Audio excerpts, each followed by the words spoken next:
Ok, c'est reparti. Salut à tous, c'est Sidgart.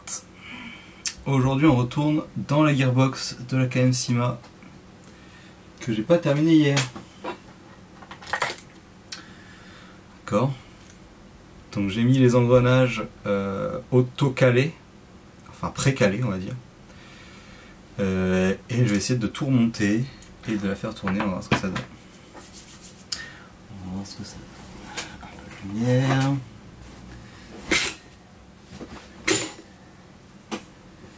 Et on est reparti. Plein de ressorts. Alors.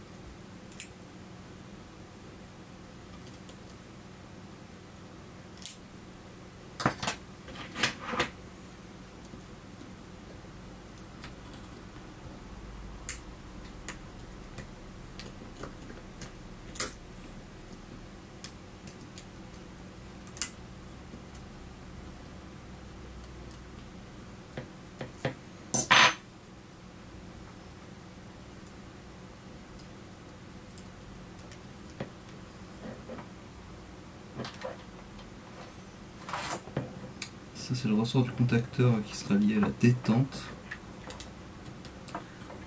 On appuie sur la détente, ça avance le contacteur qui fait faire contact justement. Et on lâche la détente, il recule tout seul avec la détente.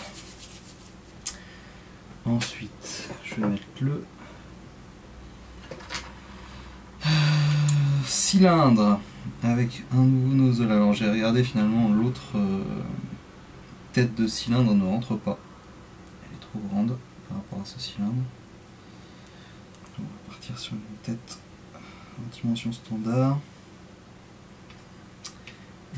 J'ai oublié la petite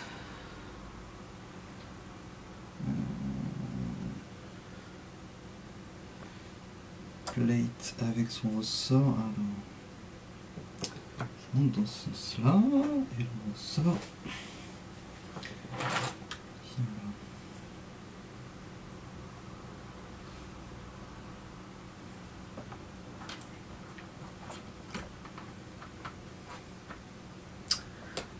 Là-dedans, le nozzle vient dedans.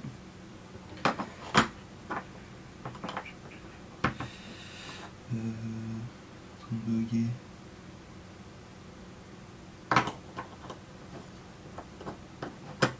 C'est ça. Le cylindre et sa tête sont bien entrés.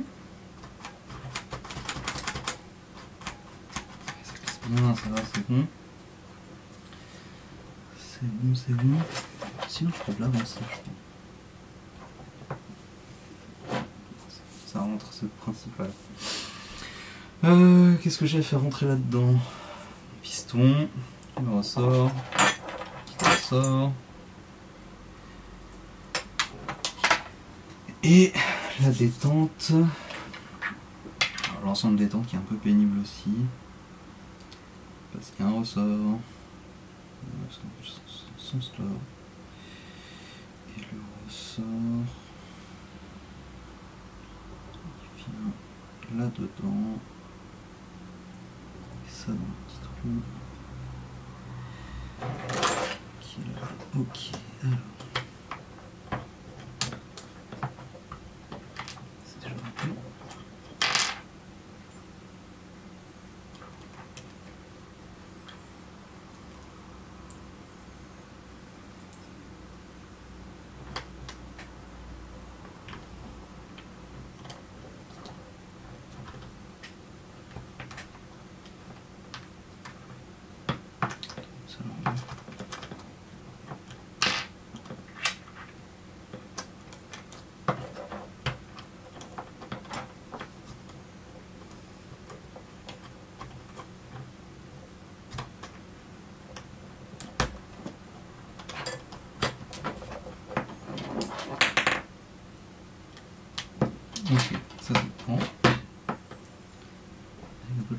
ça va rester. Un petit retour.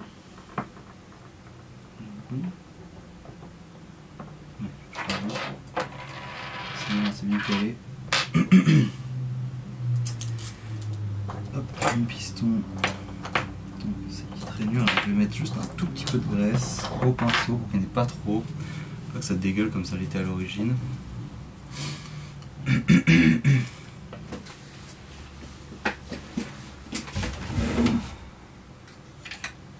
Mon pinceau, mon pot de graisse.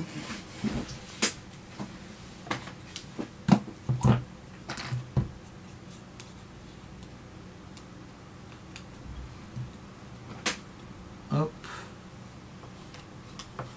Un de ce côté, un de l'autre.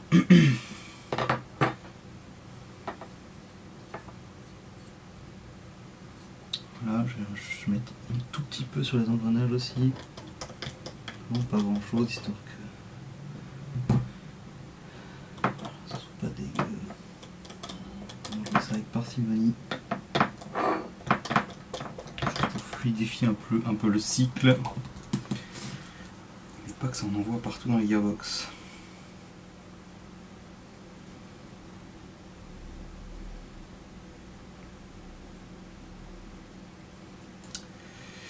Ça, c'est fait.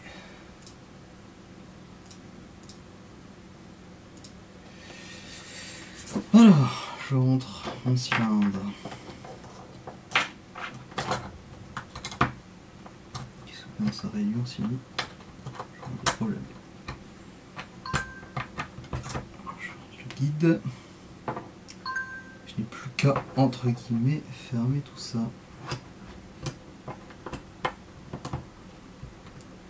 La difficulté, c'est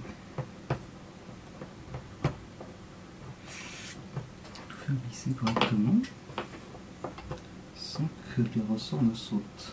Non, ça bloque ici.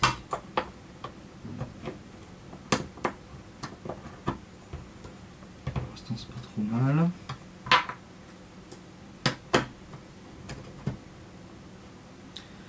Qui sont pas alignés, mais on va s'aligner tranquillement. La détente, je suis presque.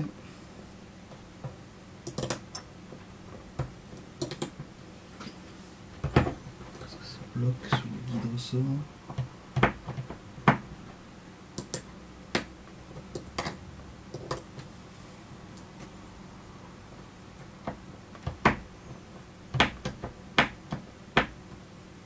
Quelque part, mais j'arrive pas à voir.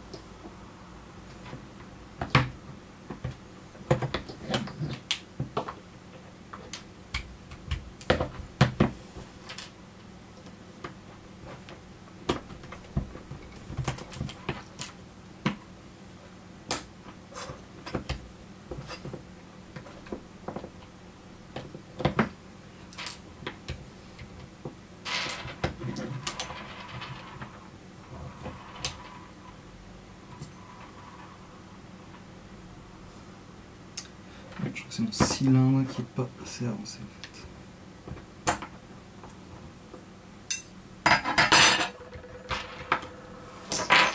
Ouais. En fait, il faut que j'avance plus le cylindre par rapport à la tête de cylindre.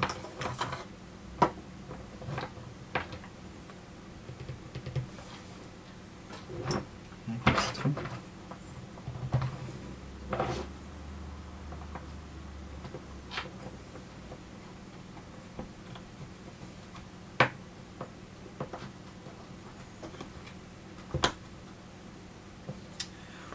Et tranquillement, emmailler, doucement.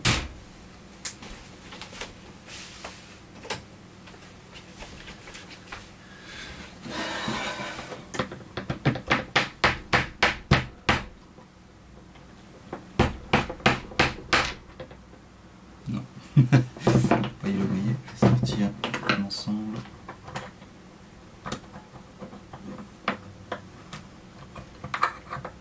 C'est comme ça.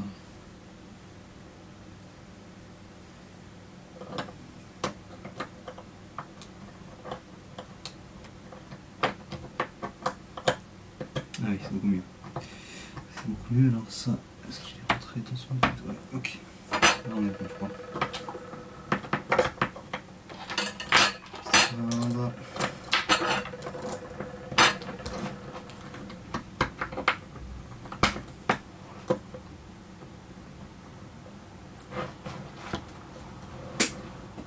Merde, les engrenages ont sorti leur emplacement.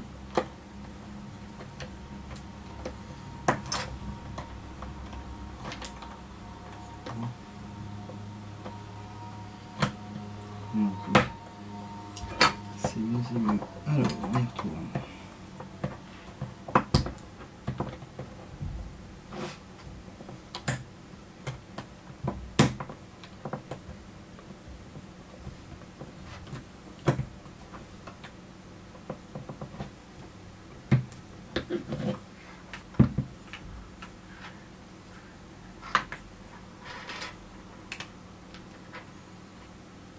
Voilà, c'est dedans. Petit jour ici. Les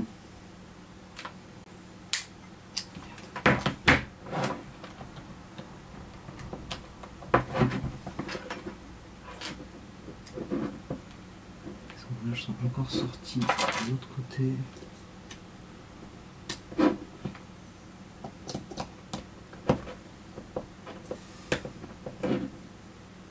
Pourquoi ?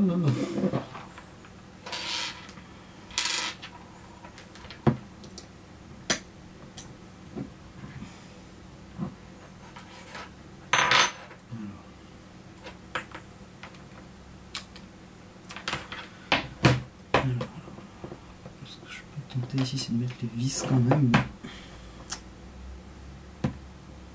Je voudrais rien abîmer.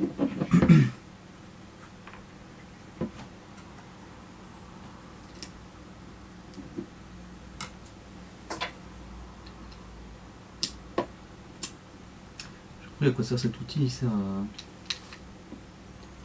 caler les engrenages depuis l'extérieur justement et éventuellement à les faire tourner. Alors là pourquoi il rentre pas dedans?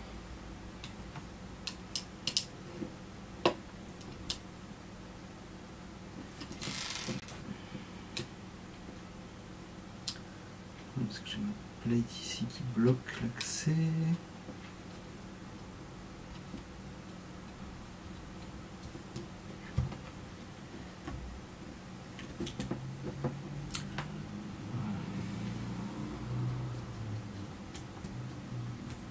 Comment je suis censé faire ça ici? Côté? Non. Je vais tout casser, je fais ça.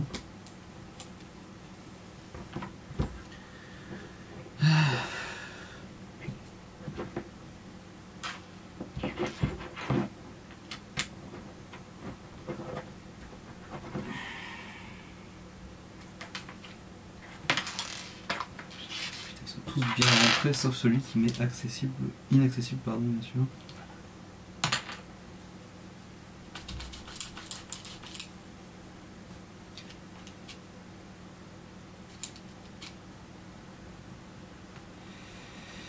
Comment le pousser un peu?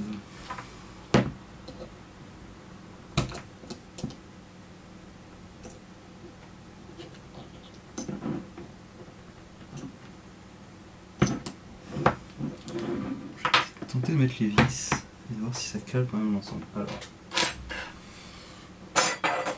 les vis sont là. Deux grandes, une moyenne, une petite. Celle-là surtout.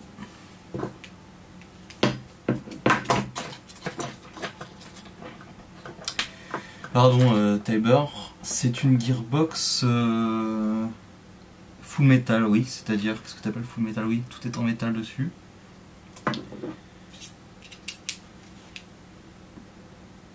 Les Gearbox en plastique, c'est, je crois c'est très rare en fait, c'est vraiment sur des modèles pour enfants ou vraiment cheap.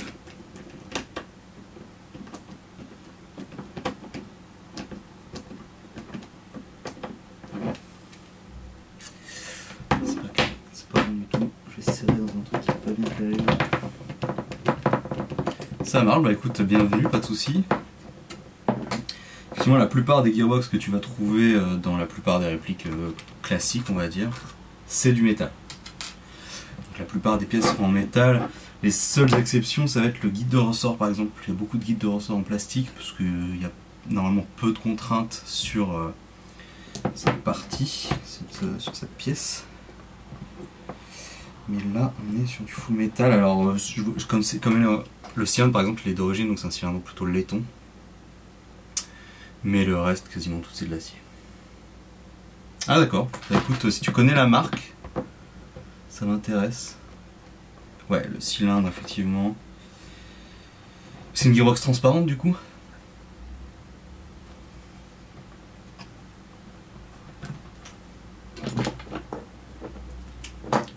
Ça me dit quelque chose.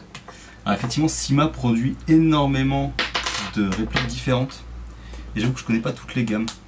Ah d'accord, ok. Écoute, intéressant. Effectivement, il y a peut-être des gammes moins... des gammes différentes. Avec des gearbox plastiques. On va essayer de tout faire sauter. Ouais, bah voilà, effectivement. Alors après, j'ai envie de dire... la gearbox métal, elle va être importante surtout en haute performance. Ok, effectivement. Donc c'est ça. En fait, à mon avis, c'est des performances assez... des performances assez basses. En gros, s'il n'y a pas de contrainte mécanique sur les éléments, la gearbox n'a pas besoin d'être en métal. Là, en fait, moi j'ai un moteur qui est assez puissant. Je mets des engrenages qui devraient prendre une partie de cette puissance. Et du coup, c'est vrai que j'ai peut-être plus la nécessité qu'une certaine résistance, quoi. Alors attendez. En fait, je suis en train de me demander si j'ai pas monté mon anti-retour à l'envers. C'est pour ça. J'arrive pas à caler. Bah non, si je mets dans l'autre sens, c'est pire. Je regarde ça.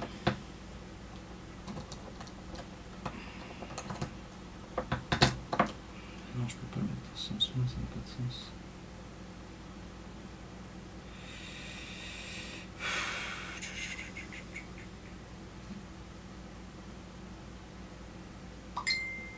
Salut Sylvain.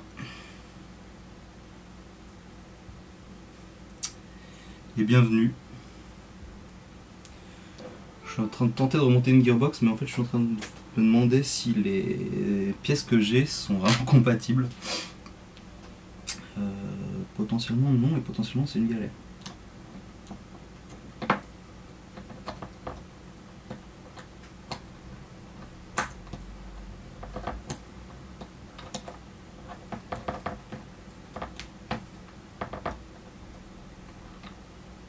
Bah ouais, écoute, en fait je t'avouerai que c'est pour ça que j'ai ouvert cette chaîne, ce stream. Parce qu'en fait, je voyais un gars qui faisait des trucs en allemand, des gars qui faisaient des parties, mais a priori plutôt en espagnol. Je me suis dit, ah mais putain, j'avais mal au mauvais endroit. Ok, là c'est mieux. Je me suis dit, bah c'est le moment, il n'y a pas de français sur le coup. On verra. Alors, je sais qu'à cause du règlement de Twitch, tout ce qui ressemble à des armes à feu, c'est compliqué. Donc, je sais pas combien de temps je vais tenir sur cette chaîne, mais voilà, on verra bien. Je me suis lancé, on verra bien. Bah ouais, je pense aussi. Et puis, c'est vrai que une des dimensions moi qui m'intéresse dans l'airsoft, c'est justement le partage. Et je me dis, une chaîne Twitch, c'est l'occasion de partager des choses, des conseils, des techniques, de pouvoir discuter en live avec des gens. Je pense que c'est cool. pense que c'est cool. Puis voilà, j'ai une collection assez immense qui traîne dans mes armoires, autant que je m'en serve et que je vous montre ce qu'on peut en faire, etc. etc. Bon, je crois que j'ai réussi mon délire. Je crois que j'ai pas réussi à remonter, ça m'a l'air bien calé. Je vais pouvoir mettre mes vis. Bah ouais, écoute, avec plaisir. Avec plaisir. Je mets juste mes vis pour pas que mon truc me saute dans les mains. Et puis on part sur les explications. Alors, je ne cours pas dans les tailles. Les deux longues, la moyenne. Ok, je vais mettre une longue ici.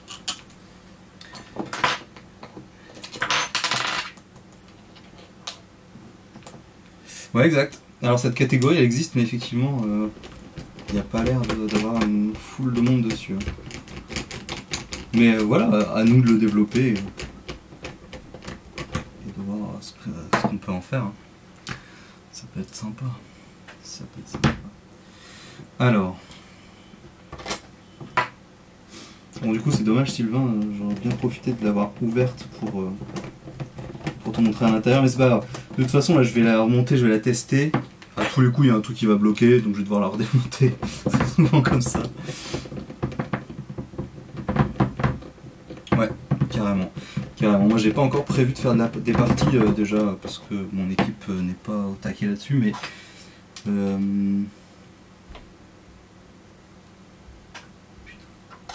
sais plus quelle vis est la bonne. Mais dès que je me trouve une caméra sympa, je vais peut-être faire quand même de la partie un peu. Ça peut être marrant. Ok. Ça a l'air d'être pas mal. La détente. Oula, la détente passe maintenant. Petit clac là, je sais pas ce que c'est. Je vais mettre le moteur. Je vais brancher le moteur, je vais tester à vide. Pourquoi tout redémonter s'il y a besoin. C'est quoi comme gilet tactique?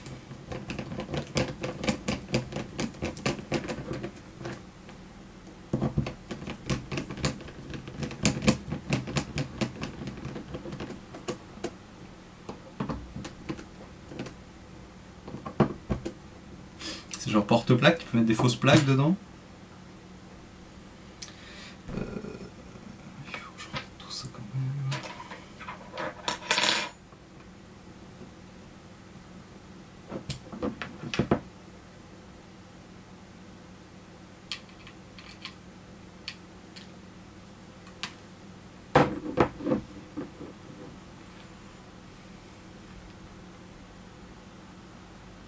Alors, effectivement, il y a des normes.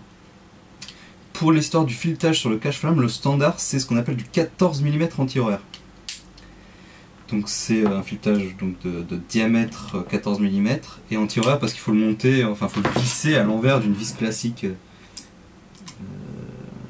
D'habitude les vis elles sont montées en sens horaire, donc tu tournes dans le sens des aiguilles d'une montre. Et la plupart des filetages en sortie de canon en airsoft, c'est du coup anti-horaire. Je vais te montrer, mais il y a de fortes chances que pour toi effectivement ce soit le même filetage. Il y a encore quelques exceptions en filetage horaire. Alors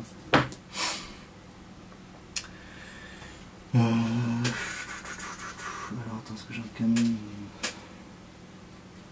Ouais, j'ai un canon de M16 justement. Donc tu vois, pour le dévisser, je vais tourner dans le sens des aiguilles d'une montre, ouais, effectivement. Et là, c'est le cache-flamme en alu, mon filetage. Et si je vais chercher un silencieux, un cache-flamme, tout ce qui est de plus standard, voilà, je prends un silencieux. Je vais être sur le même diamètre. Donc là, c'est un Ace-Tech. Et voilà, je le visse dans le sens inverse. Bah attends, ouais, dans le sens inverse des aiguilles de montre. Et voilà, j'ai un silencieux. Alors c'est même un traceur là, sur mon M16. Alors c'est bizarre, mais je pense que ça vient Je vais peut-être dire une connerie, mais il me semble que ça vient du monde des armes, des vraies armes, des armes à feu. Il doit y avoir une logique de visser dans le sens inverse. J'avoue que je l'ai pas en tête là, mais je pense qu'il y a une logique derrière. Ouais, carrément. Carrément, et puis c'est vrai que dans le monde des forces spéciales, le silencieux est largement utilisé parce qu'en fait il va améliorer les performances des armes. Donc on voit beaucoup de forces spéciales avec un silencieux au bout de leur arme. C'est vrai qu'en airsoft on aime bien en retrouver quelque chose qui ressemble. Ok.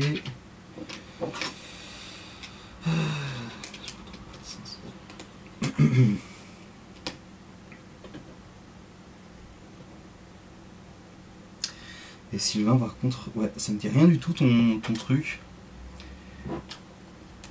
Ouais, bah oui, exactement. Exactement. Dans les bâtiments notamment, les oreilles ont tendance à prendre cher. Alors je branche mes cosmoteurs. C'est le plus.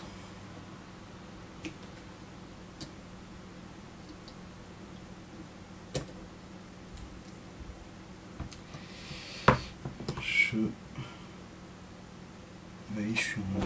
Merde, je suis en Tamiya avec mes conneries.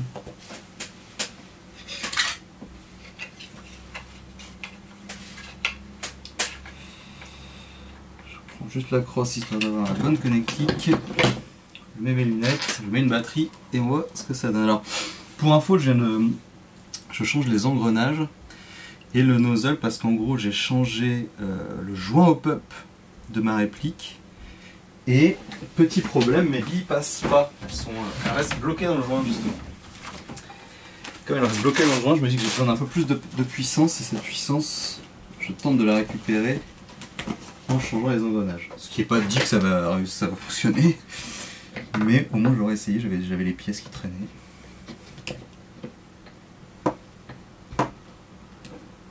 Ouais, exactement.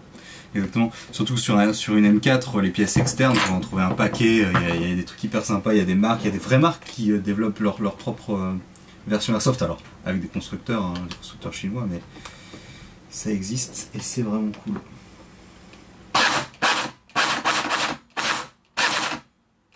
Alors comme vous pouvez l'entendre, ça tourne. Ça fait pas un bruit exceptionnel, mais au moins ça tourne. Un peu mal, ouais, alors j'ai expliqué ça hier, mais en gros, pour passer de la batterie jusqu'à la gearbox, j'ai une double connectique. C'est-à-dire que comme le câblage se fait à l'arrière, c'est un câblage relativement long, du coup j'ai ma batterie qui arrive sur du DIN, qui a une meilleure connectivité, mais je repasse par du mini Tamiya, ce qui fait largement baisser les performances. Et ma batterie, non, je crois qu'elle tient la route. Mais je pense vraiment que là, avec... Alors c'est peut-être le moteur, si ça tombe, le moteur n'est pas assez puissant pour les engrenages que j'ai mis. Dans ce cas-là, je changerai le moteur.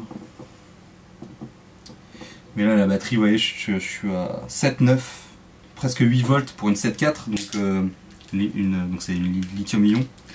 Donc la batterie est largement bonne. Alors je vais essayer avec un adaptateur plutôt que de repasser par le câblage de la crosse. J'aurais peut-être un peu de pêche en plus.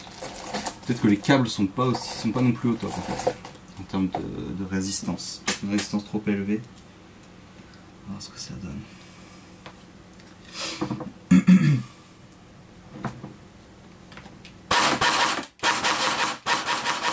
Bah tu vois, déjà là, on sent que c'est un peu mieux. Si je mets en full. Après voilà, c'est le moteur qui est pas génial, donc la cadence sera jamais folle. Mais là déjà, si j'ai réussi à récupérer un peu de puissance, je vais pouvoir réussir à faire tourner mon délire. Ouais, exactement, trop grosse résistance électrique. Bon après c'est pas grave, comme je disais, c'est une de mes premières répliques, une AKM Sima. Donc rien de grave si les performances sont pas ouf. Alors, Sylvain, si t'es encore là, pour la petite explication, le fonctionnement de base est très simple. Il y a de l'électricité du coup qui arrive par la batterie directement vers le moteur.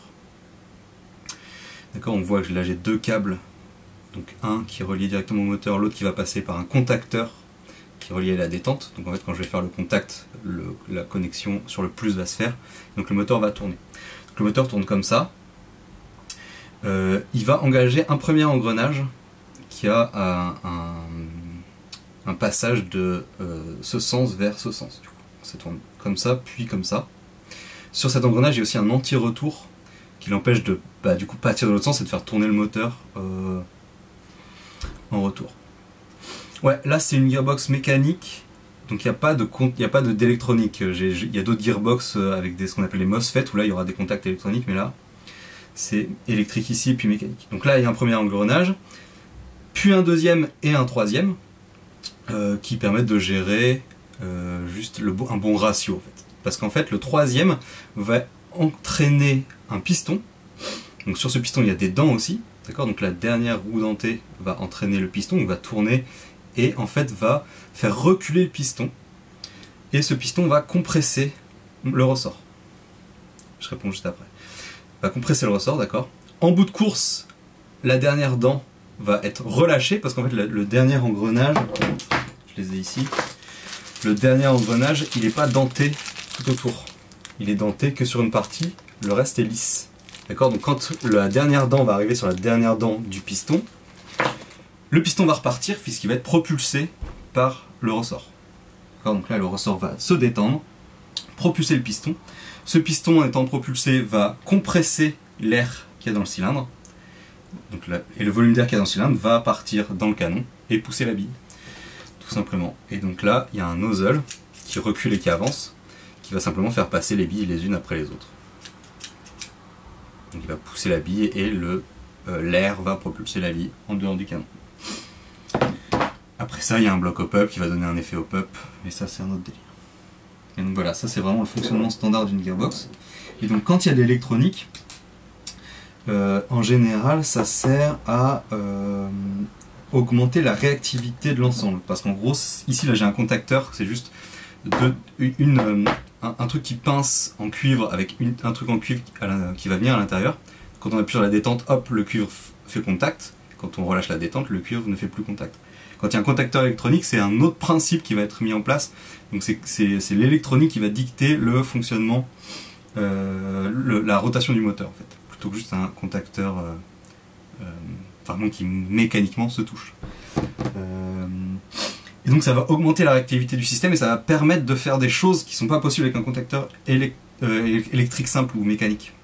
En gros, avec un contacteur électronique, on va pouvoir dire au moteur de tourner 3 fois, par exemple, pour faire un burst de 3. Et donc ça peut se programmer si le MOSFET est programmable.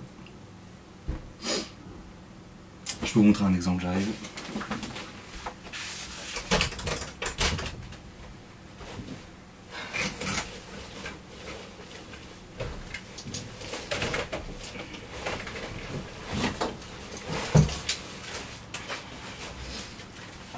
Ici, j'ai une AK modernisée dans lequel j'ai changé plein de pièces, notamment j'ai ajouté un titan dans la gearbox. Donc, il se trouve vraiment dans la gearbox. Ouais, exactement. Plus le ressort est dur, plus le relâchement du piston va se faire fort, et donc plus le volume expulsé, le même volume expulsé, sera relâché en moins de temps.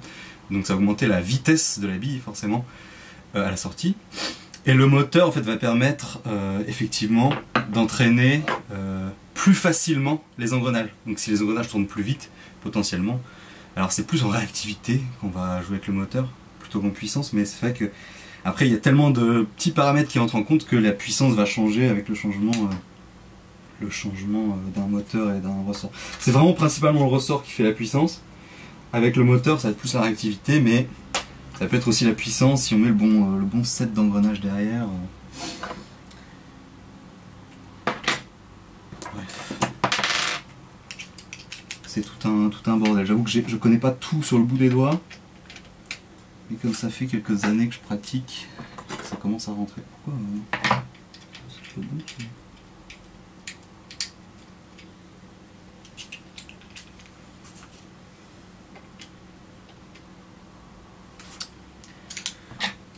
pas le bon embout ici.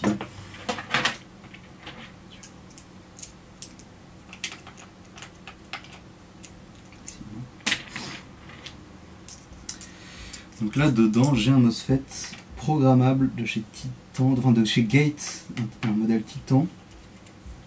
C'est vraiment du assez haut de gamme en termes de MOSFET.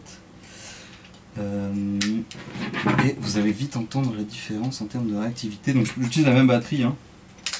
C'est une batterie assez efficace, pas trop puissante, on est sur du 7V4. Et en fait ici le contact va se faire de manière électronique et même optique en fait. C'est-à-dire que plutôt que d'avoir physiquement des pièces qui vont bouger, c'est juste des capteurs optiques qui vont déterminer si on est en semi ou en full par exemple. Non là je suis pas censé être en full.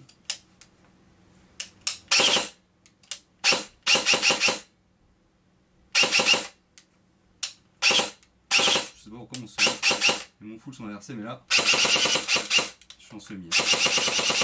Et on voit tout de suite qu'il y a quelque chose d'électrique. La réactivité est largement supérieure. C'est quelque chose d'électronique.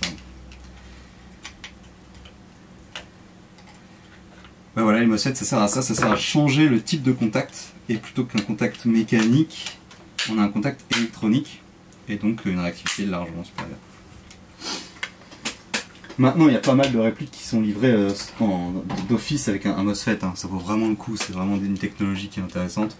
Et on trouve des MOSFET sur AliExpress à 5 €. Enfin, j'exagère un peu, mais vraiment ça peut ne pas coûter cher. Et ça permet vraiment d'avoir des performances largement supérieures. J'ai peut-être un exemple, bon je sais pas, je la sortirai une autre fois. De toute façon, voilà, je ferai des présentations de répliques. J'ai une petite AKS, donc une AK courte, qui d'office a un MOSFET dedans. C'est vraiment plus agréable.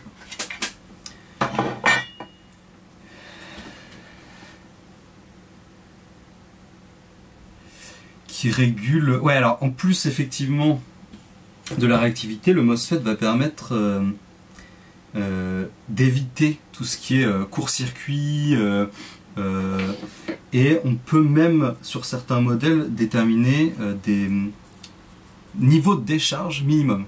D'accord, par exemple là je suis sur une batterie qui a un niveau de décharge de 6000 mAh, donc c'est un niveau de décharge élevé, ce qui permet qu'elle dure longtemps. Et en fait j'ai une réplique, j'ai un G36 par exemple qui a un MOSFET intégré, et ce MOSFET ne me permet pas de brancher des batteries dont le niveau de décharge est inférieur à un certain niveau, donc je sais plus si c'est inférieur à 1400 ou à 1200 mAh, ce qui permet voilà, d'office de limiter en fait ce qu'on peut mettre dans cette réplique, et ce qui permet d'éviter voilà, d'utiliser des batteries pas assez efficaces qui risquent peut-être d'endommager le moteur à long terme, etc., etc. Donc là effectivement il y a une régulation qui se fait de cette manière-là grâce à certains MOSFET. Alors je vais tenter de remonter le tout et de voir ce que ça donne. Un jour cette réplique j'en ferai quelque chose de... Ah j'ai oublié un truc derrière, j'ai oublié ma petite languette. Le câble est pas du bon côté. Un jour je changerai, je referai le câblage. Je ferai peut-être un Twitch d'ailleurs. Parce que là c'est vraiment pas top, vous avez pu l'entendre. En termes de performance on n'est pas à l'idéal. Cette petite réglette elle est sympa parce qu'elle permet de bien caler la gearbox et en plus de passer les câbles proprement sur le côté. Là je vais galérer mais il y a un petit passage de câble ici, ça fait rien.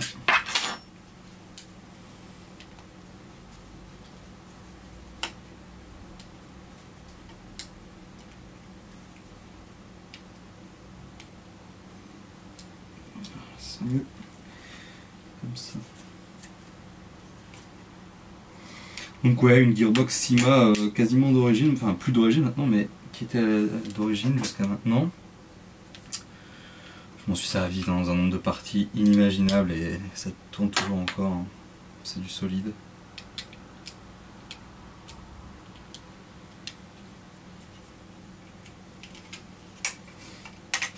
C'est devenu un backup aujourd'hui parce que j'ai 40 autres répliques, mais c'est toujours bien d'avoir un bon backup. Puis AKM, j'en ai pas beaucoup, hein. C'est un modèle quand même assez répandu, assez culte. Toujours sympa d'avoir les modèles cultes.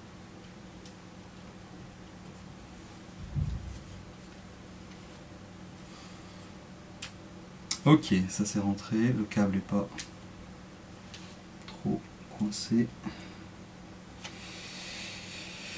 Je vais pouvoir remettre. J'ai oublié aucune pièce, ça pourrait être pas mal. Mon canon, avec le bloc pop-up. Donc je rappelle, j'ai changé le joint dans ce bloc pop-up. Ah bah là, non, justement, je devais faire un truc là-dedans. Alors je l'ai démonté pour changer les engrenages, tu vois, là j'ai tous les anciens engrenages. Et j'en ai mis des auto-calés. Les engrenages en fait ils vont avoir un léger jeu sur leur perpendiculaire. Et là j'avais un set d'engrenages qui était automatiquement calé grâce à un support métallique. J'ai plus là, si j'ai la boîte. Un truc qui ressemble à ça. Je n'ai profité aussi pour changer la tête de cylindre et le nozzle.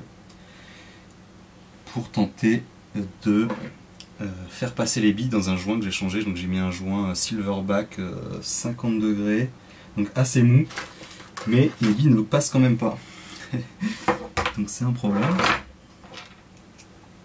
Donc la dureté du joint, elle se calcule en degrés. Alors, enfin, ça indique en degrés, je ne sais plus à quoi correspondent exactement ces degrés.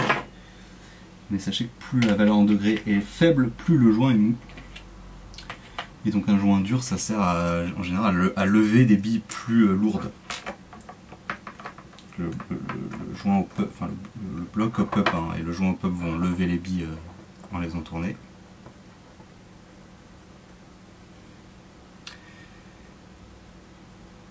La mécanique plutôt que l'électronique, c'est ça la question?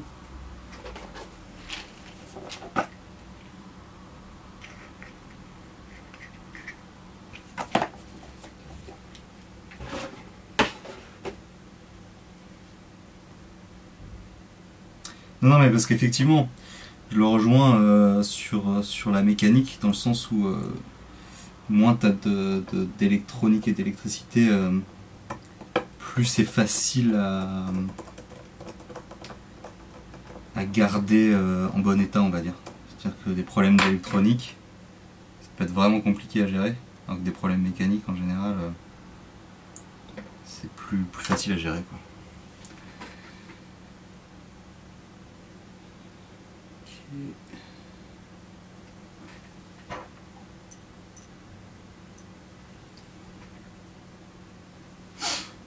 Je sais pas tout ce que ça va donner, mon délire.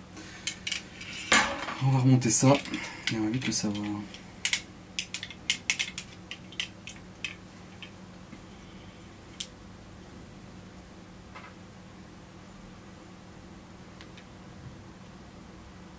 Ah oui, oui, bien sûr. Oui, pardon, je viens de comprendre ce que tu disais. Effectivement, le truc c'est que là, ces engrenages ils sont montés sur des roulements à billes.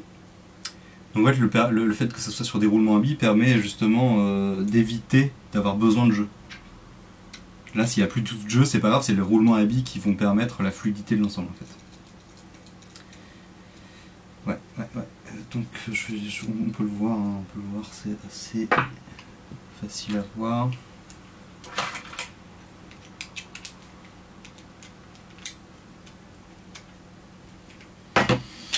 Là, on voit un de ces roulements à billes justement ici. Donc là, moins il y a de jeu, mieux ça se porte, puisque c'est vraiment le roulement à billes qui va faire la fluidité de la rotation. Alors, je vais mettre l'avant de la réplique, ce qui va me permettre de pouvoir faire des tests de tir.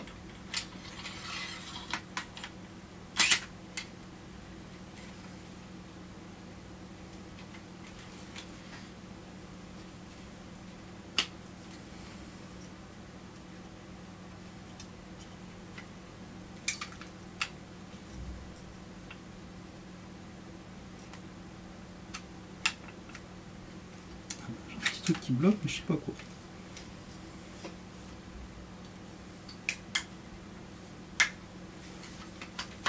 Ah voilà. Oui.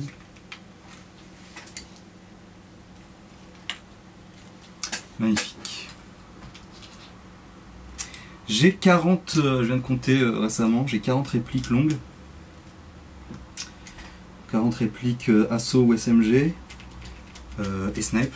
J'ai quelques fusils, enfin plutôt DMR en fait, plutôt des fusils de précision mais pas des fusils de sniper. Et après j'ai quelques répliques de poing, alors je ne sais pas combien, peut-être une douzaine mais pas plus. Donc après grosse je sais pas, mais ouais ça commence à prendre de la place. C'est vraiment du en tout genre. Je suis surtout sur du matériel russe, donc Kalachnikov, et puis des trucs un peu exotiques comme des SR3 ou des choses de ce genre. Mais ce qui m'empêche pas d'avoir des M4, des M16, voilà, des trucs un peu plus américains on va dire. Ok, je vais tenter de tirer en l'état. Je vais quand même me remettre. Je mets la poigne. Alors ça flotte encore. Je vais quand même mettre la poigne.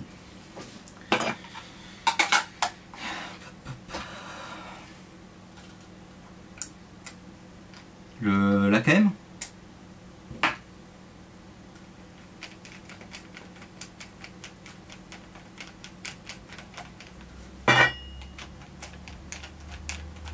Ouais bah ouais, c'est vraiment un grand classique. Hein.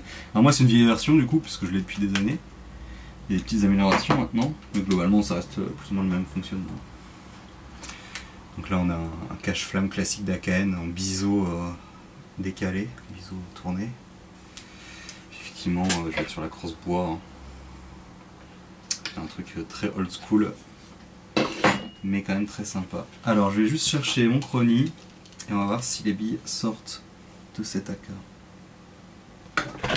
Il est pas loin, les billes derrière.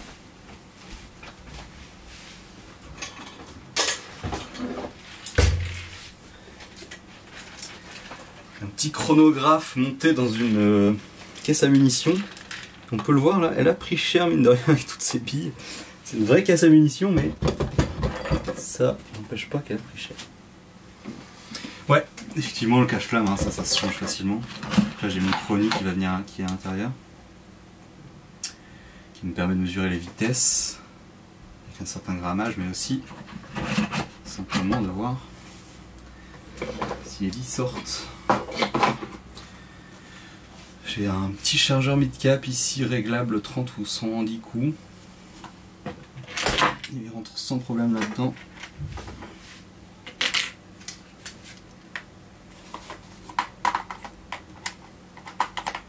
Je dis sans problème, bien sûr.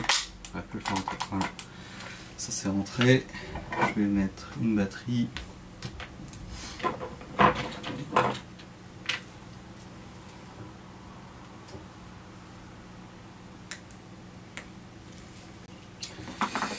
Et le suspense est à son comble. Donc hier j'étais à peu près au même stade, sauf que les billes ne sortaient pas. Ce qui est un peu gênant. Ah bah là ça part. Peut-être pas en fait. Non, ça partait mais ça part plus. Je l'entends parce que ça fait un bruit tout mou. Pas de problème Sylvain, merci d'être venu. Ça fait plaisir de voir du monde.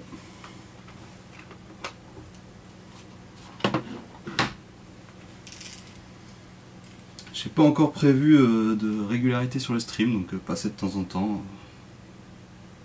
Yes, avec plaisir, bonne journée à toi.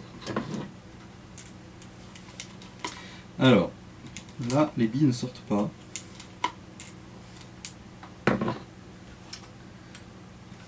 Ce qui est gênant.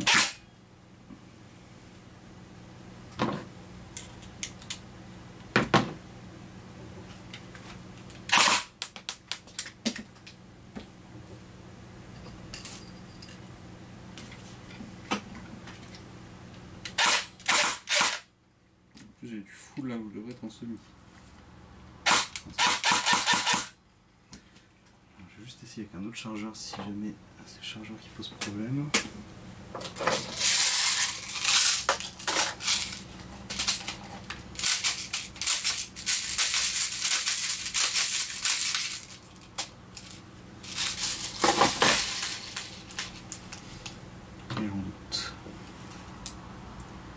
Ouais, alors en fait je vois bien qu'elles vont jusqu'au bout les billes, c'est ça le truc, c'est que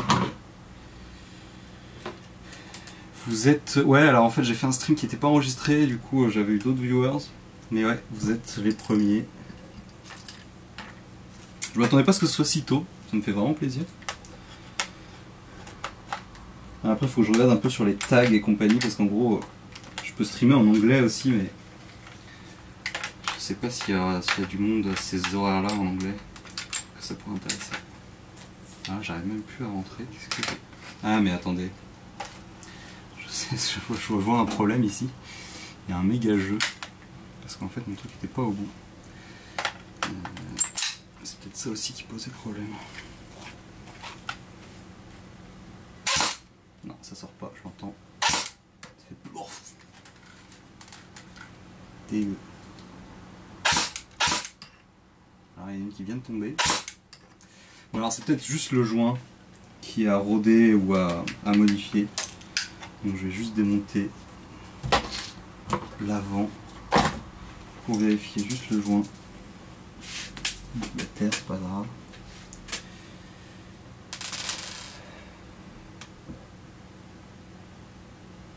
Ouais, alors c'est des joints neufs et les joints neufs c'est toujours l'enfer. C'est toujours l'enfer, non c'est pas toujours l'enfer. Là du coup c'est une marque que je connaissais pas pour ces joints, c'est Silverback qui font des très bonnes répliques de snipe, notamment le SCRS et le HTI. Du coup je me suis dit bon bah peut-être que leurs joints sont sympas. En fait ce qui est sympa avec ces joints là, c'est que c'est pas des joints un peu classiques. C'est-à-dire que l'impression sur la bille c'est pas rond, enfin c'est pas courbé vers la bille, c'est courbé. Enfin, je sais pas comment expliquer. Un joint hop-up par défaut, il appuie de manière convexe sur la bille. Ce qui fait qu'il y a juste un point, en fait, un petit point qui appuie sur la bille qui lui donne l'effet hop-up. Là, en fait, ça appuie de manière concave. Donc en fait, ça épouse vraiment la forme de la bille. Donc ça a une surface de contact plus grande et c'est censé donner un meilleur effet hop-up. Le problème, c'est que là, comme ça sort pas du tout, il n'y a pas du tout d'effet hop-up. Tout va bien.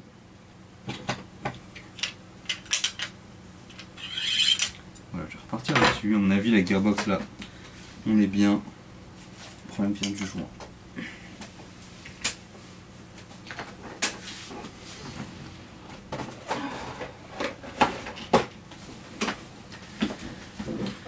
Alors, on fait tout ça.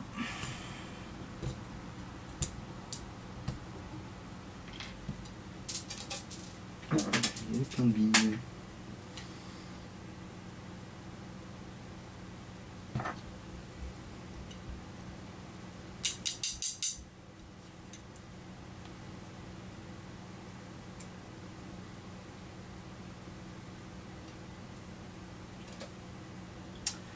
Voilà, j'ai bien une bille bloquée sur le joint. Si je la pousse, elle tombe. Voilà, donc c'est vraiment à cet endroit-là qu'il y a un souci. Et effectivement, j'ai déjà repéré qu'en fait, il y a des petits défauts sur le joint. Un petit peu de matière qui dépasse. Je pense que c'est ça qui bloque les billes. Je vais juste prendre un petit cutter, essayer d'enlever cette matière supplémentaire, avec un peu de chance. Un peu de chance, ça va suffire.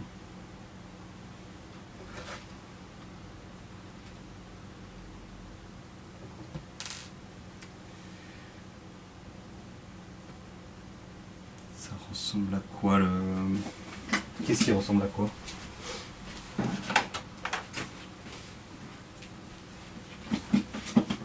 Du joint. Alors, c'est une pièce comme ça. C'est un cylindre en caoutchouc. Ok. Ça se place sur le canon. Donc là, c'est l'entrée de mon canon. Il y a une petite fenêtre ici à l'entrée de mon canon. En fait, mon joint au pop va avoir un petit renfort de la même taille, de la même forme. Petit focus. Qui va se placer pile dessus. Sur cette petite trappe. Comme ça. Ok. Dans mon bloc hop-up, fabriquer ça. Je vais avoir ici, non pardon, ici, pardon, à cet endroit-là, une petite pièce qui est en caoutchouc aussi, qui va appuyer sur mon joint, et donc qui va faire rentrer le renfort à l'intérieur du canon. Alors, est-ce qu'on va avoir quelque chose? Je ne sais pas. On va tenter. Voilà, donc là j'ai mon canon. Je vais essayer d'aligner la sortie avec la caméra. Quand j'appuie, ici, voilà, on voit le joint qui descend dans le canon. D'accord? Et donc quand la bille va rencontrer cette petite excroissance, elle va se mettre à tourner. Puisqu'en fait la bille elle va venir en contact avec un truc. La bille arrive, tac, là elle se met à tourner. Donc elle va tourner dans ce sens, comme ça. Et elle va continuer à tourner jusqu'à sortir, jusqu'à ce qu'elle sorte du canon. Et en fait ce mouvement va lui donner un effet qui va la faire se lever en fait. C'est pour ça on dit soulever des billes, c'est que la bille va se lever et donc potentiellement ça va permettre de faire une cloche et donc d'avoir une meilleure portée. Ça c'est des pièces normées, ouais. Alors il y a des types de canons. Il y a un type de canon qu'on appelle VSR10 notamment, qui est un canon de snipe. Et exactement, c'est le même principe que le ballon de basket. Et donc là c'est des canons type AEG, donc la trappe et l'encoche sont d'une forme particulière. Les canons VSR10 c'est une forme particulière. Les canons pour réplique de poing, c'est pareil, c'est des formes particulières. Donc c'est normé, mais voilà, il faut connaître les nomenclatures. Là, je vais tenter. Alors j'aimerais bien retourner mon joint pour travailler plus facilement dessus. Comme ça, le joint assez long, ça devrait pas être trop compliqué. Je vais essayer de pas l'aligner surtout.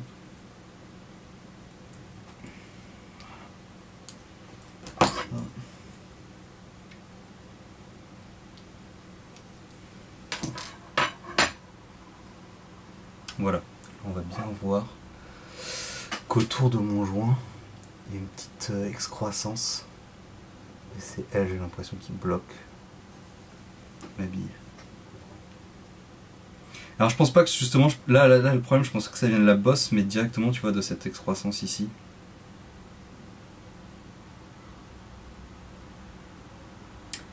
Qui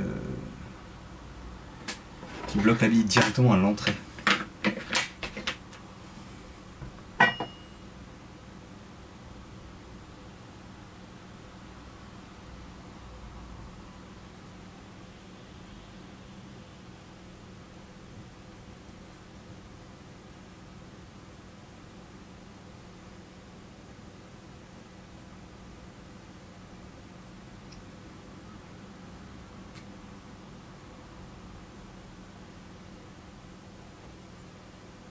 Je suis pas sûr, hein, mais sans tester, c'est impossible de savoir.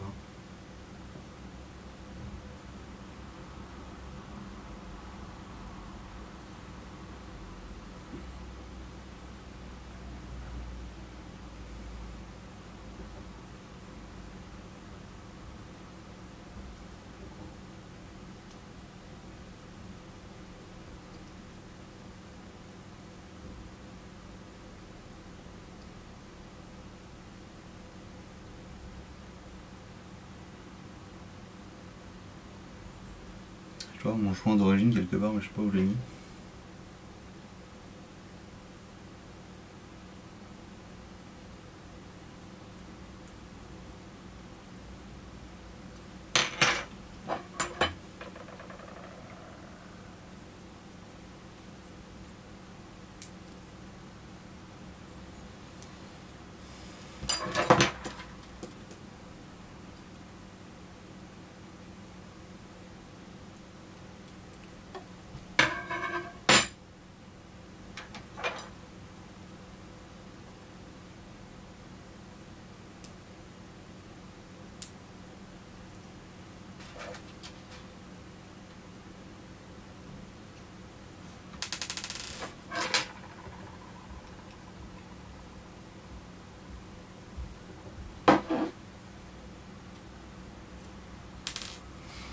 j'ai pas l'impression de devoir pousser très fort. Alors c'est peut-être juste la conjonction de cette excroissance et du bloc au pop. Pas ce problème.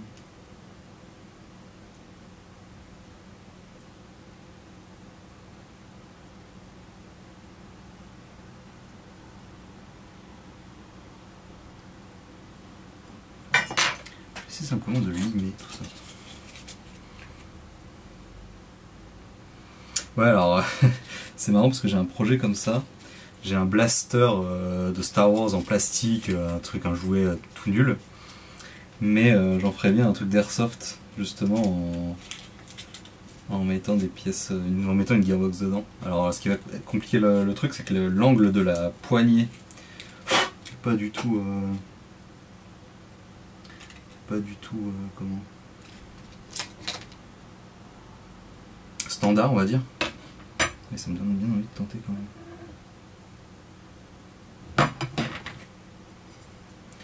Franchement, faut pas avoir peur, il faut se lancer. Moi, ce que je conseille souvent, c'est d'acheter des pièces d'occasion pour faire ce genre de test. Il y a un forum du site france-airsoft.fr où on peut vendre et acheter des répliques ou des pièces d'occasion. Et moi, je me suis fait un gros stock comme ça vaut vraiment le coup. Puis ça permet de tester des trucs sans se ruiner, quoi.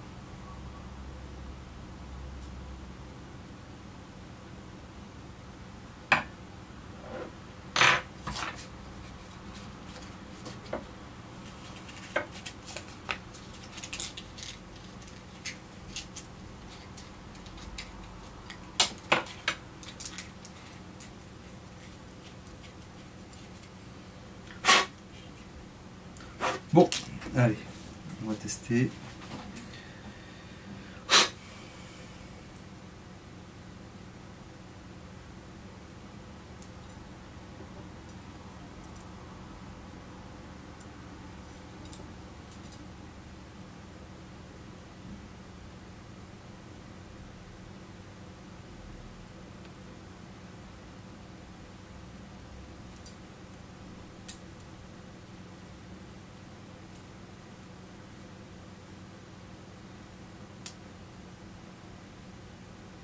Ok.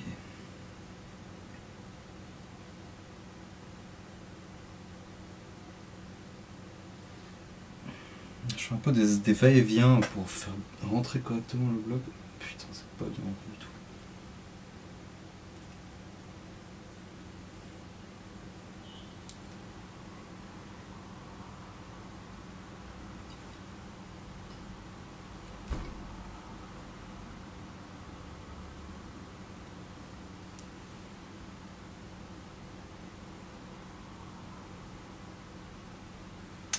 Une bosse qui devrait pas être là. Qu'est-ce qui s'est passé?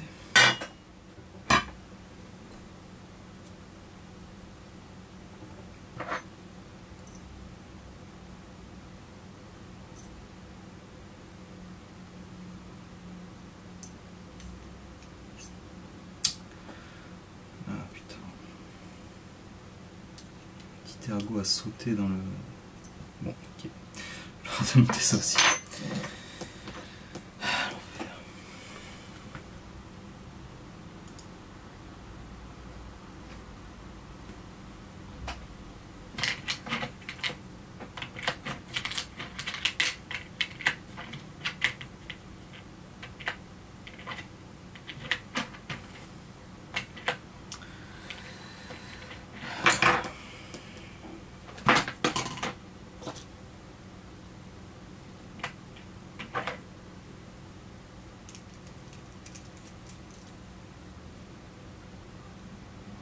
Ouais, carrément.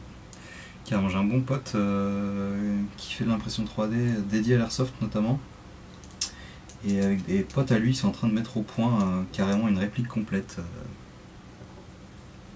Avec, ils vont livrer en fait les fichiers si tu veux l'imprimer chez toi.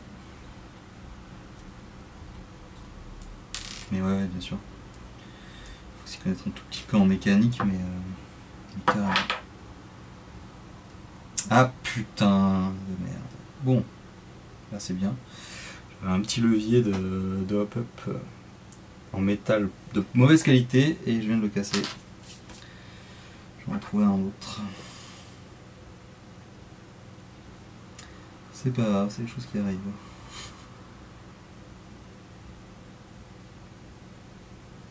Alors ça, boîte à pièces.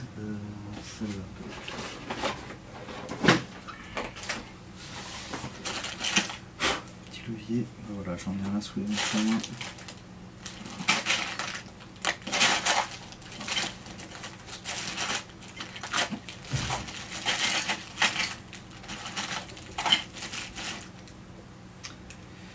Ah là là.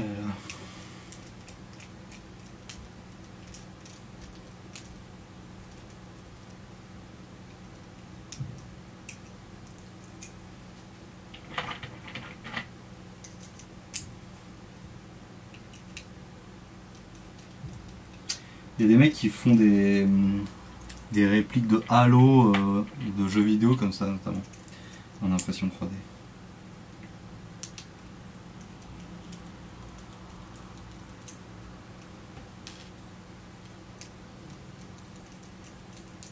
Ouais, carrément. Ouais, c'est ça qui est cool avec ce genre de discipline, hein. En airsoft on peut vraiment trouver plein de styles différents. Et je crois qu'il y a une marque qui sort d'ailleurs le fusil principal. Alors moi je connais pas grand chose à Halo parce que j'ai pas beaucoup joué, mais je sais qu'il y a la réplique du fusil de Alien qui existe. Ouais, carrément. Carrément, les trucs faits à la maison, c'est stylé.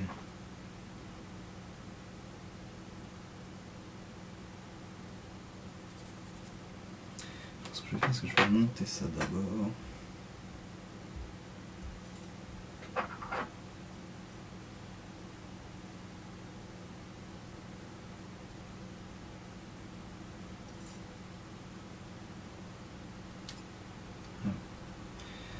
Ce que je vais faire aussi. Je vais huiler un peu mon joint à l'extérieur juste pour qu'il rentre plus facilement.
J'essaie d'éviter de mettre de l'huile le plus possible à cet endroit là parce que quand le joint est gras, les billes le sont aussi, ce qui n'est pas l'idéal.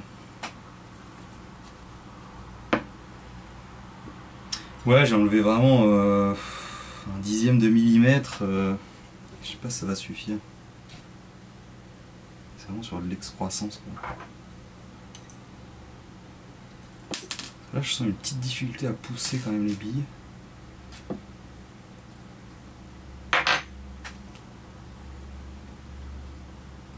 Ah putain.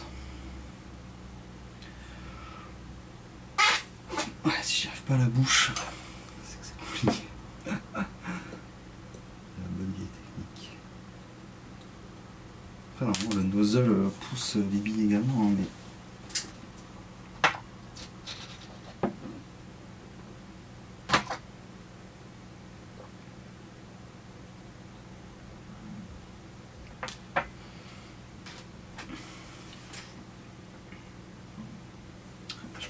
suffisait.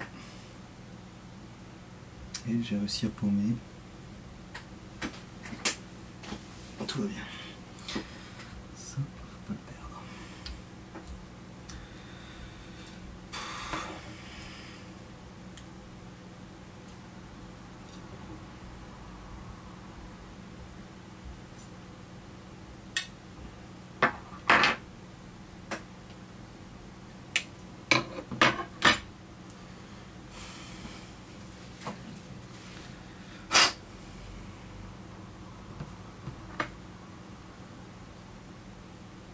En fait, quand je glisse le joint avec le canon dans le bloc, j'ai l'impression qu'il se positionne mal.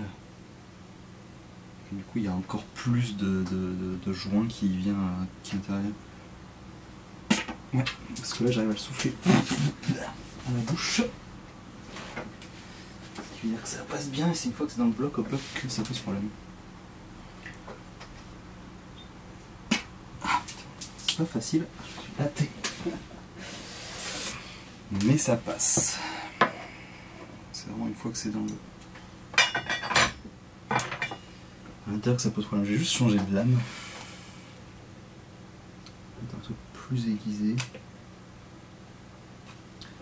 Peut-être me permettre de couper ça plus facilement.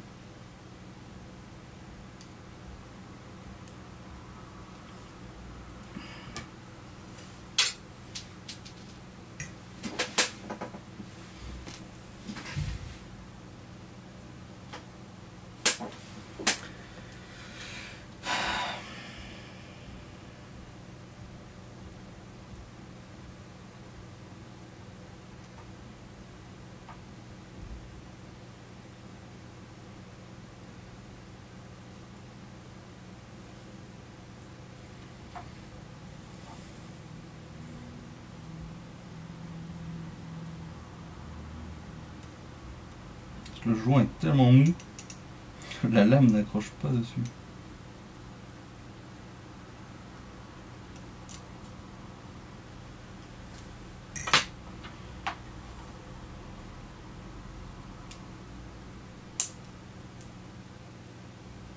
Putain. J'ai déjà réussi à l'abîmer.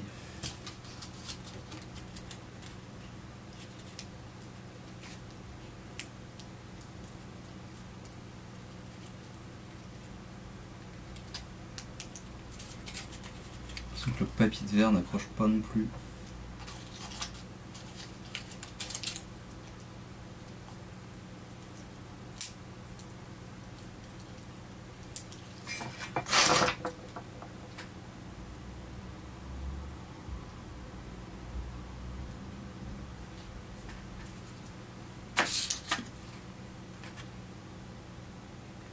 Oh bah il est là mon joint d'origine. Je vais juste essayer de mettre le joint d'origine avec le petit bout de hop-up nouveau. On va voir ce que ça donne. Je passe après de toute façon.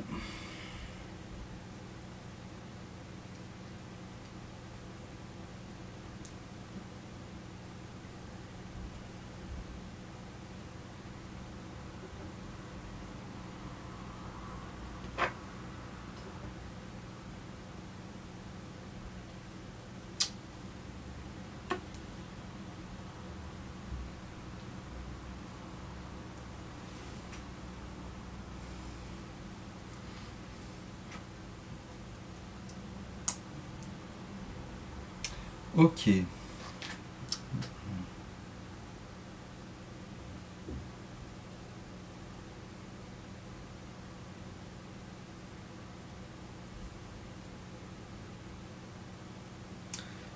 bon. Ça. Ça va.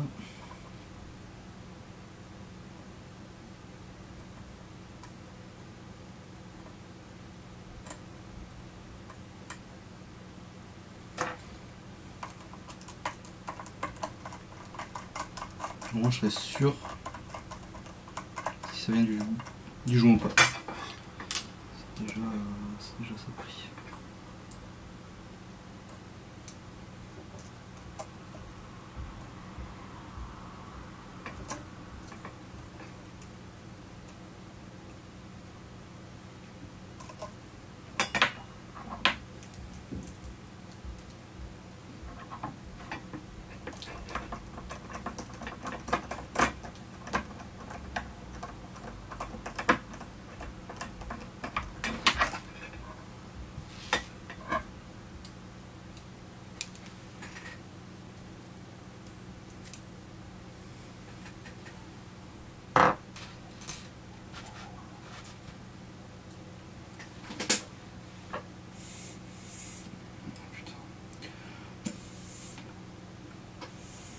Ah, l'étanchéité de ce joint est tellement nulle.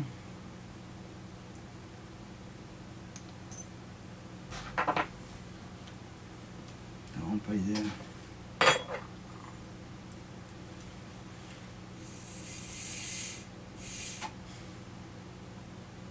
L'air qui passe autour de la bille carrément.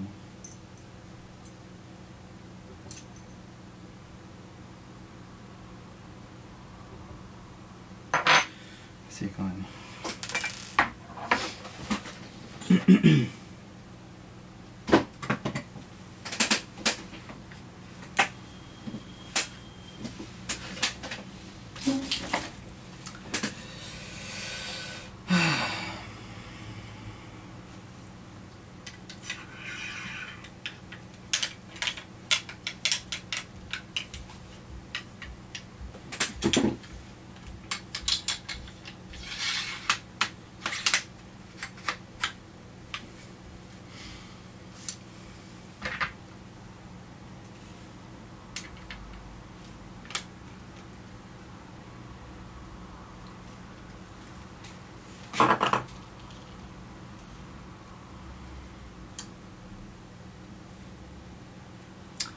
C'est les vis à quel endroit?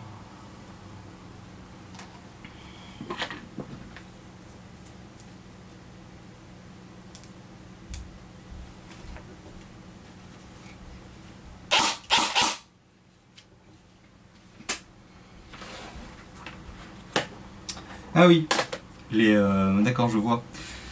C'est les deux vis qui sont à l'intérieur qui fixent la poignée sur le corps en fait, en gros.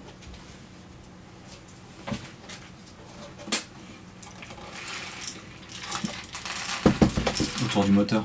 Ouais. Ouais, bah ça il faut vraiment un truc avec une longue tige, c'est le seul moyen, et une bonne lampe pour voir ce que tu fais. Alors.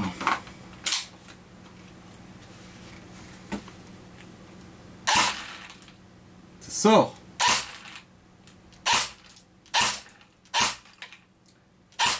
J'ai du 365 fps.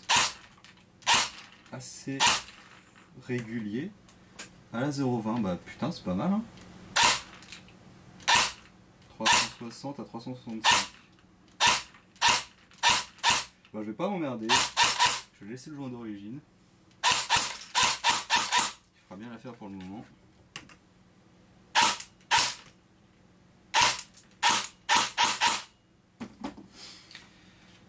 J'ai baissé en puissance, ce qui m'arrange parce que ça tapait un peu trop fort. Et le cycle a l'air bon. Bah nickel. Allez, pas m'emmerder. Je verrai ce que ça donne avec le hop-up, parce que là bien sûr j'ai aucun moyen de tester l'effet hop-up. Mais au moins la réplique tourne. Le cycle est pas trop horrible. Et la puissance est un poil élevée, mais ça devrait faire l'affaire. Ça me permettra de soulever de la bille peut-être un peu plus lourde. Et ben je vais tout remonter. Ça va être bon pour aujourd'hui.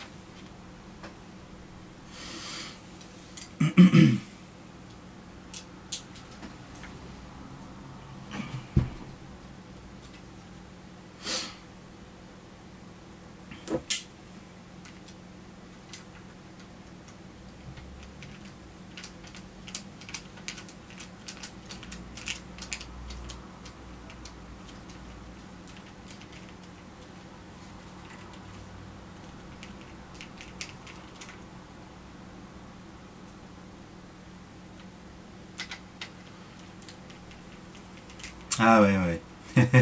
Alors il y a un truc, pour si tu as la chance que l'emplacement des vis soient filetés, normalement tu peux ne pas les enlever en entier. C'est-à-dire que tu peux juste les laisser engager, et normalement ça te permet aussi ça te permet quand même de démonter. Et de les laisser dedans, et du coup de ne pas avoir besoin de les remettre jusqu'au fond au moment du remontage.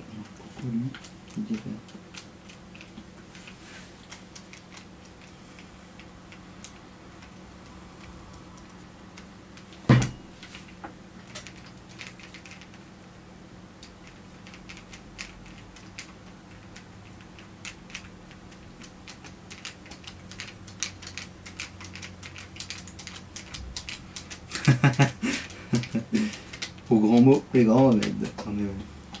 Il faut bidouiller. C'est comme ça qu'on apprend aussi, de toute façon. Ça c'est bon, ça j'ai plus de goupilles à rentrer correctement.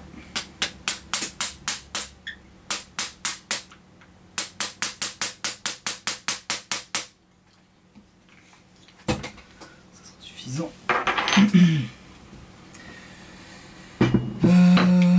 Ici.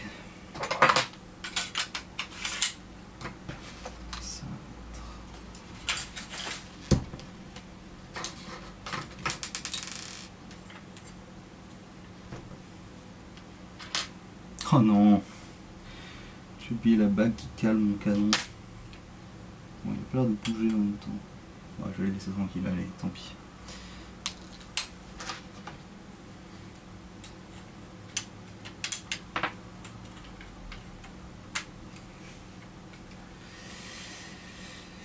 Ouais, mon petit tournevis.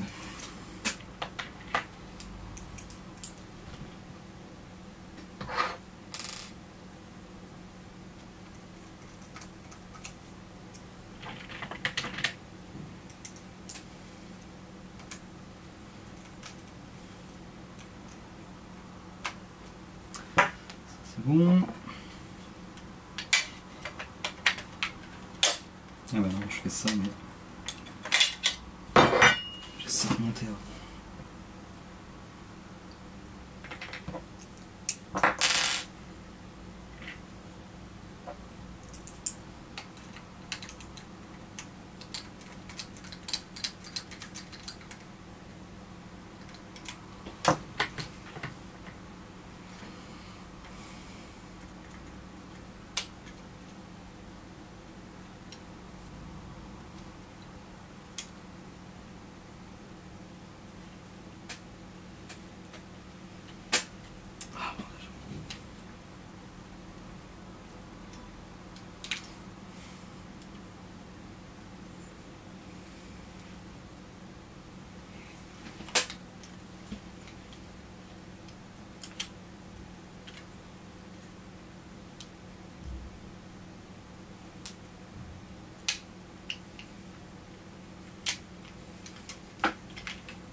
Ah.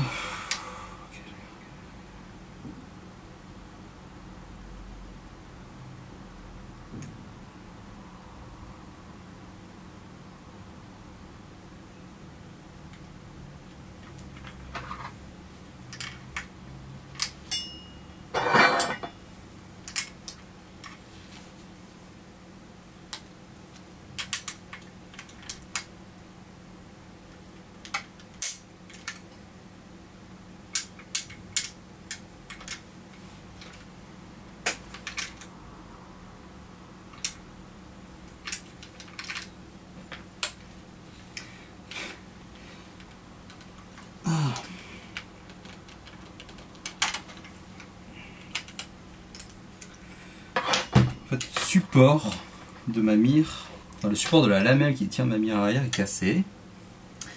Ouais, moi aussi je galère. Et du coup j'avais fait un bricolage avec un bout de tuyau qui faisait office de ressort, mais je sais plus comment j'avais monté ça pour que ça tienne cette fameuse mire, cette fameuse lamelle.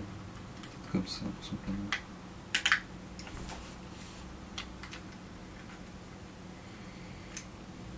Je mets juste ça là.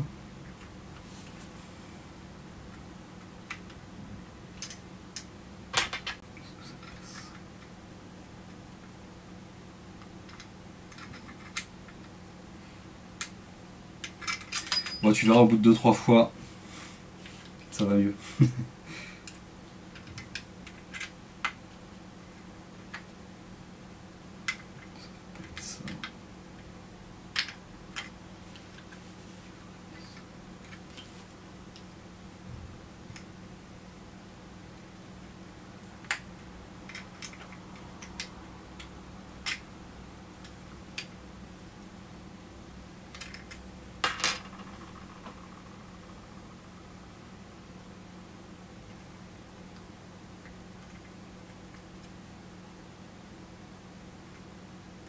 ça peut-être. Oui, c'est pas mal.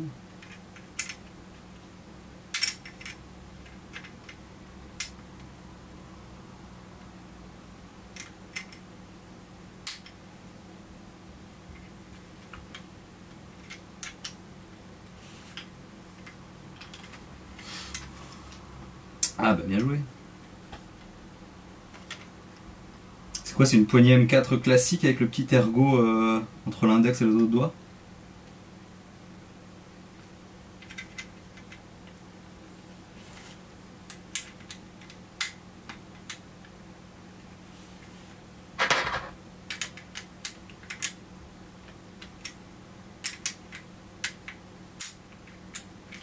Ouais, je sais pas, parce que c'est vrai que des poignées M4 sur le pied, il y en a vraiment un paquet de différentes. J'ai récupéré un HK416 récemment, j'ai mis dessus une poignée beaucoup plus simple. Trappe en dessous de la poignée.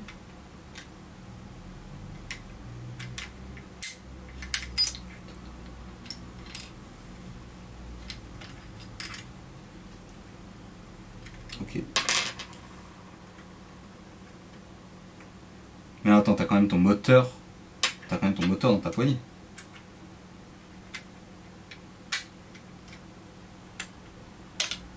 Ok. Je pense pas. Est-ce que c'est pas la trappe où tu peux justement régler la pression du moteur sur les premiers engrenages?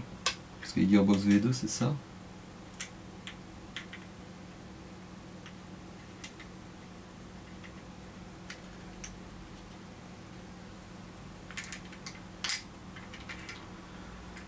Ok.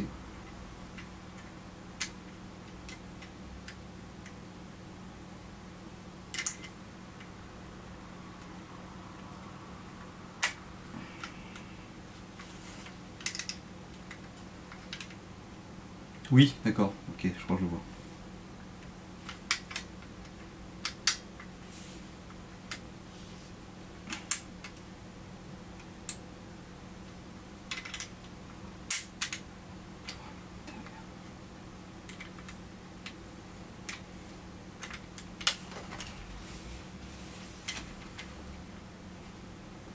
Oh là là.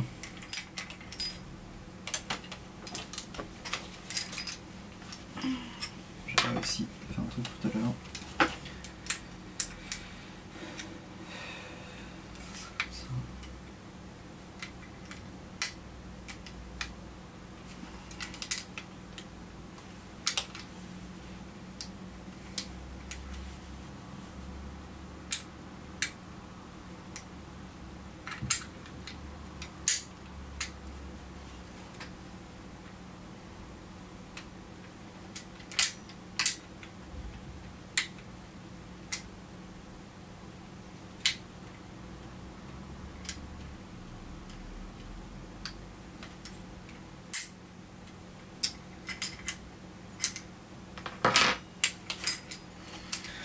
Ah bon, je ça à la fin. J'en ai marre. C'est pas la pièce la plus importante en plus parce que j'ai un point rouge sur cette réplique.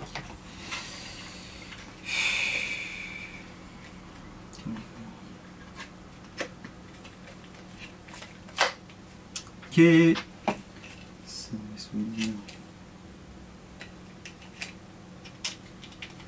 Ça passe par au-dessus.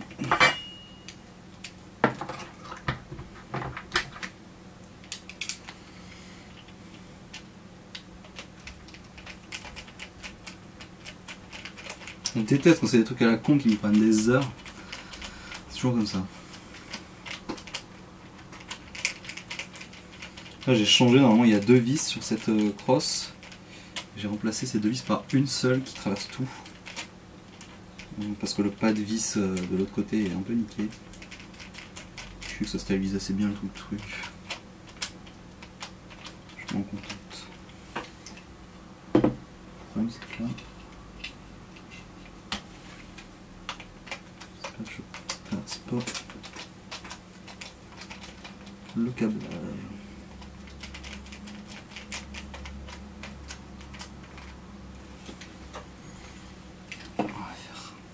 dernier test quand même. Voilà.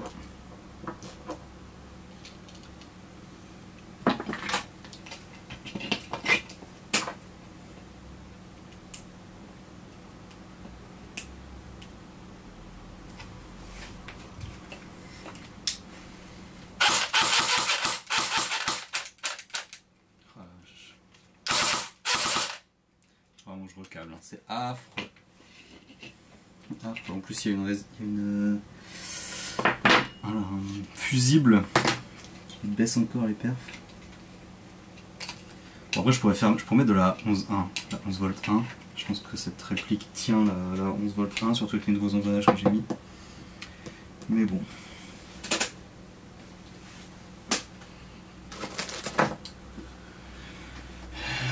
Là, petite plaque.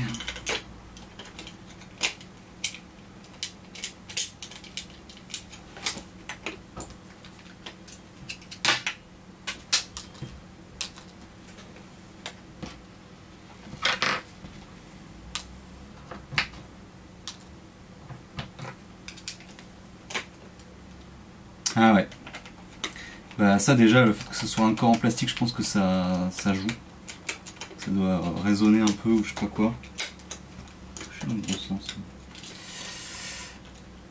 Et après, ouais, ça dépend beaucoup des pièces et c'est peut-être aussi le moteur. Des fois le moteur a un léger retour qui le fait claquer.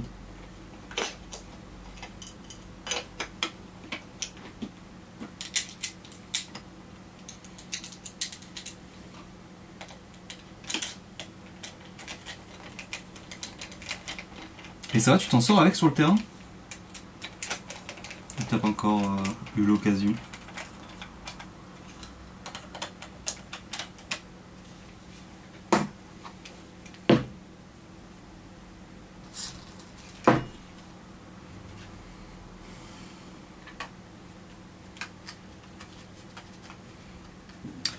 Bientôt, si tout se passe bien.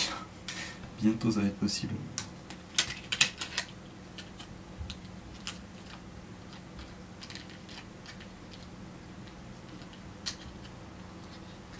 Ouais, après de toute façon, c'est toujours pareil, ça dépend du terrain, du type de jeu, des autres joueurs. Si la bille part et que tu t'amuses, c'est vraiment le principal. C'est vraiment le principal. Bon, je vais finir de remonter la mire, mais ça va pas être passionnant, ça va me prendre du plomb. Du coup, je vais arrêter le stream là. Je vais reprendre, je pense, demain, si je trouve le temps. En tout cas, merci à toi et à Sylvain qui se reconnaîtra. Faites passer le message hein, si ça vous a plu et que vous voulez voir des contenus. Allez-y, moi je suis ouvert à toute proposition. Je vais faire un truc sur de la peinture, là j'ai reçu de la peinture. Je vais faire une peinture justement sur le M16 ici. Je vais faire je pense une vidéo pour préparer ça et vous montrer un peu comment ça marche. Voilà, des petites présentations de répliques, des petites infos techniques. Ça sera un peu les thèmes principaux. Allez, à très vite, c'était Sidgart.